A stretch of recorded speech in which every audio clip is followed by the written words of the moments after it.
Disco Foot, le miroir du football de la diaspora congolaise.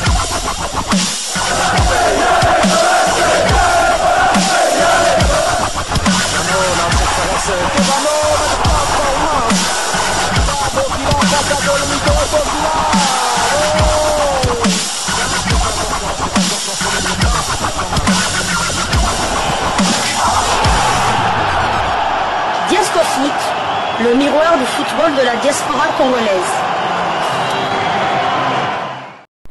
Vous êtes sur Diasco Foot, le miroir du football de la diaspora congolaise. Diasco Foot vous dit bonjour, tout le plaisir est pour nous de vous retrouver, mais surtout de savoir que vous êtes nombreux en train de suivre votre chaîne YouTube dédiée uniquement aux footballeurs de la diaspora congolaise. C'est l'heure de partager avec vous quelques news que nous avons pu récolter pour vous, des news concernant certains de nos internationaux ou des binationaux qui se sont illustrés dans leurs clubs respectifs, et cela dans le cadre de cette deuxième livraison sportive de ce lundi 24 février 2025, une livraison que nous débutons par la Belgique. Anderlecht s'est incliné 0-2 hier dimanche soir face à l'Union Saint-Gilloise dans une rencontre dominée par les Saint-Gillois. Un succès qui permet à l'Union de prendre 4 points d'avance sur Anderlecht. C'est dans un brouillard mauve que les supporters anderlechtois lancent le derby bruxellois. Il faut attendre 5 bonnes minutes pour que les fumigènes se dissipent et que l'arbitre de cette rencontre puisse donner le coup d'envoi du derby. Les deux clubs qui restent sur une élimination européenne veulent retrouver des couleurs sur la scène nationale. Pas grand chose à mettre sous la semelle lors de la première demi-heure. Anderlecht se crée 2 timides occasions, mais pas de quoi faire trembler Anthony Maurice. Le premier tir cadré des unionistes tombe à la 33e minute. Rasmussen met sur orbite Nyang qui se défait de Sardella. Il glisse le cuir à Kalali qui envoie une prune dans la lucarne. C'est 0-1. C'est aussi le score à la pause. Une avance logique pour l'Union Saint-Gilloise qui a remporté 72% de ses duels. La deuxième période débute avec un but refusé pour l'Union suite à une position de hors-jeu d'Ivanovic, le serial buteur de la butte. À la 68e minute, Anderlecht se crée sa plus belle occasion. Un coup de canon de Léoni qui est repoussé par Maurice. Un tournant dans la rencontre, surtout que 120 secondes plus tard, l'Union fait le break. Niang arrive seul devant le grand rectangle anderlechtois. Il fixe Kosemans et c'est le 0-2. L'Union gère les 20 dernières minutes. Anderlecht se crée quelques occasions en fin de match, mais Maurice est attentif. L'Union fait la bonne opération du week-end. Les unionistes confortent leur 3e place avec 49 unités, soit 4 plus que Anderlecht. L'Union Saint-Gilloise fait la bonne opération du week-end avec 4 points de plus qu'Anderlecht. Et l'Union Saint-Gilloise est la seule équipe du top 6 à avoir gagné. Et l'Union se rapproche petit à petit du club de Bruges. Noah Sadiki était titulaire et ce pour la 14e fois consécutive. C'est dire l'importance du cadet national dans le dispositif de l'entraîneur Sébastien Pocognoli. Son temps de jeu cette saison est de 3732 minutes sur les 4098 possibles. Il a disputé 41 des 42 matchs de l'Union Saint-Gilloise. Aucun léopard de deux sabres n'a joué autant de matchs que notre cadet national. Il a marqué 2 buts et il a aussi délivré 2 passes décisives cette saison. Nous restons toujours en Belgique, le KRC Genk n'a pu faire qu'un nul à domicile face à Gand. Score final 0 but partout.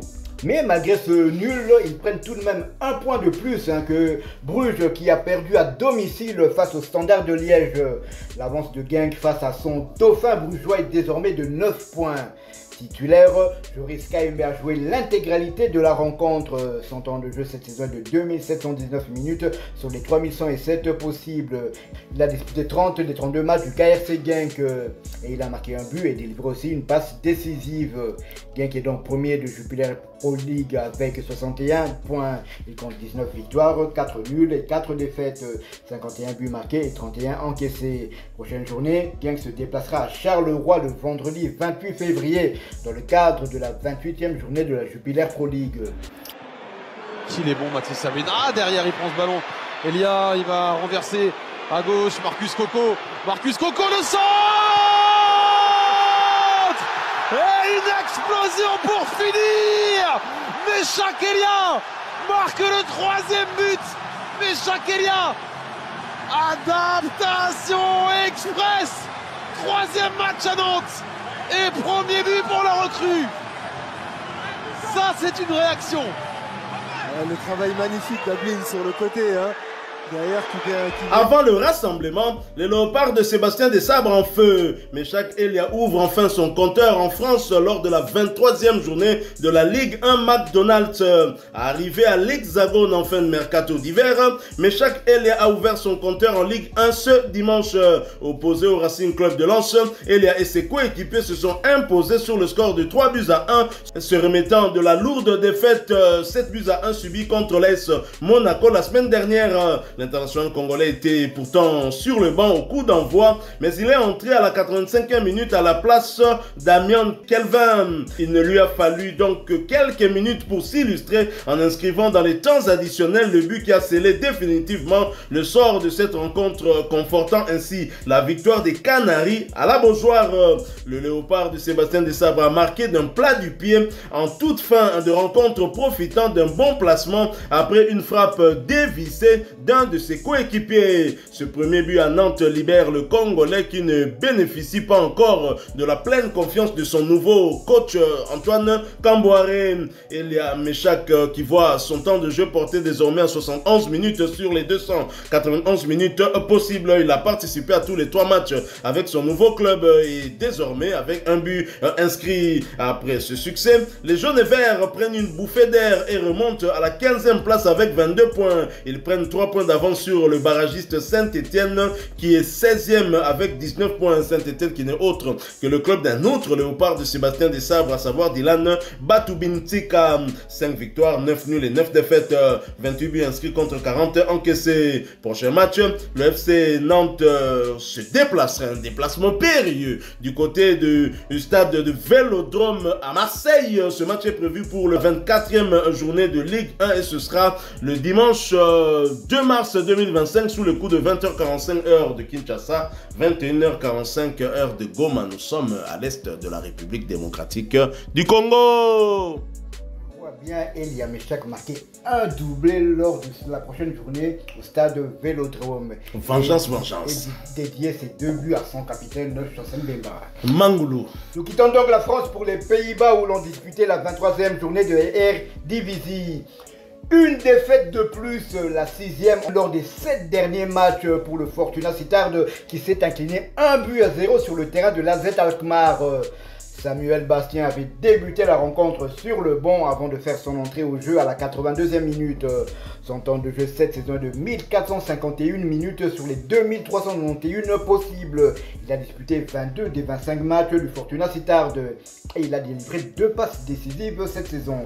Fortuna Sittard est 11e d'Eredivisie avec 26 points contre 7 victoires, 5 nuls et 11 défaites. 29 buts marqués, 41 encaissés. Prochaine journée, le Fortuna Sittard se déplacera sur le terrain du RKC Waalwijk dans le cadre de la 24e journée d'Eredivisie. Nous quittons la Hollande, nous allons cette fois du côté de l'Angleterre où l'on jouait la 34e journée de Championship, championnat anglais de 2e division. Edoka Mbe peut avoir le sourire. En effet, le milieu de terrain congolais continue de confirmer sa bonne forme depuis le début de cette saison avec Watford. Hier dimanche 23 février 2025, Edoka Mbe s'est à nouveau illustré en inscrivant l'un des 2 buts des Hornets lors de leur victoire contre Luton Town, sa 8e réalisation de la saison, et ce match s'est soldé sur le score de 2-0. Alors que les Hornets menaient 1-0, le léopard de Sébastien Desabre a corsé l'addition à la 23e minute pour faire le break. Edoka Mbe a conclu au 2e poteau un excellent service de Chakvetadze. L'international congolais n'avait plus qu'à pousser le cuir au fond des filets. Et titulaire, Edoka Mbe a disputé l'intégralité de cette rencontre, cela pour sa 6e fois consécutive, ce qui porte à 2674 minutes son temps de jeu sur les 3688 minutes possibles. Edoka Mbe a participé à 35 des 37 matchs avec son club avec à son actif 8 buts inscrits et une passe décisive délivrée. Quant à Jérémy Ngakia, également titulaire, il a aussi disputé l'intégralité de ce match. Son temps de jeu passe désormais à 1022 minutes sur les 3688 minutes possibles.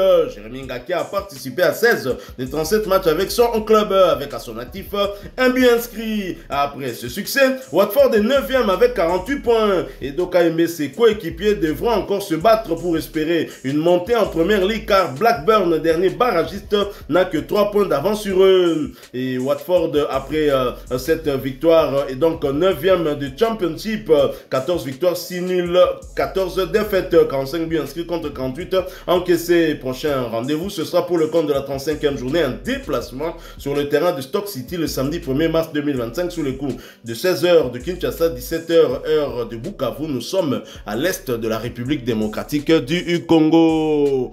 Voilà qui met fin à cette deuxième livraison sportive de ce lundi 24 février 2025. Vous l'avez aimé, laissez-nous un maximum de j'aime. Merci de partager avec nous votre point de vue et n'oubliez pas de vous abonner si vous êtes nouveau sur cette chaîne, parce que nous sommes le miroir du football de la diaspora congolaise, et n'oubliez pas d'activer la petite cloche de notification qui apparaîtra dès que vous serez abonné, parce qu'elle vous permet de ne plus rien manquer des prochaines livraisons que nous allons vous proposer. Encore une fois, j'aimerais dire merci à nos 2 léopards qui se sont illustrés dans leur club, Elia Meshak, pour une première depuis son arrivée du côté de Nantes. Après seulement 3 matchs, il est déjà décisif, donc un but lors de ces 3 derniers matchs. Et je dis merci aussi à Edo Kaembe, merci pas seulement pour leur but, mais pour leur célébration. Les 2 léopards congolais ont célébré leur but justement en rappelant cette situation difficile que nous traversons dans la partie est de notre pays. Il faut dire que ce geste qui avait commencé par Cédric Bakambu commence à porter ses fruits. Rappelez-vous de la dernière résolution du Conseil de sécurité qui a condamné et qui a cité nommément le Rwanda comme agresseur de la République démocratique du Congo, le pays qui apporte son soutien au M23, qui est en fait une branche où il y a certains Congolais mélangés avec des Rwandais et qui agressent notre pays. Et mon confrère, vous avez quelque chose à ajouter? Non, j'allais justement rebondir à ce que vous avez dit. D'ailleurs, Meshak Elia, sur sa page officielle, comme vous pouvez le voir sur cette photo, il a justement écrit: je dédie mon premier but avec le FC Nantes à l'est de la République démocratique du Congo qui est agressée. Que la paix triomphe et que la force de notre nation l'emporte sur la haine. Ensemble pour un Congo uni et fort. Voici donc le message de Meshak Elia. Merci beaucoup, moi Namboka, Djogo Nabeto, Djogo Nabiso. Voilà, merci une fois de plus à vous tous qui nous avez suivis. Merci pour votre fidélité. Nous espérons vous retrouver très bientôt dans le cadre d'un autre sujet d'actualité, si Dieu nous prête vie, bien évidemment. En attendant, portez-vous bien. Et Diaspora Foot vous dit au revoir.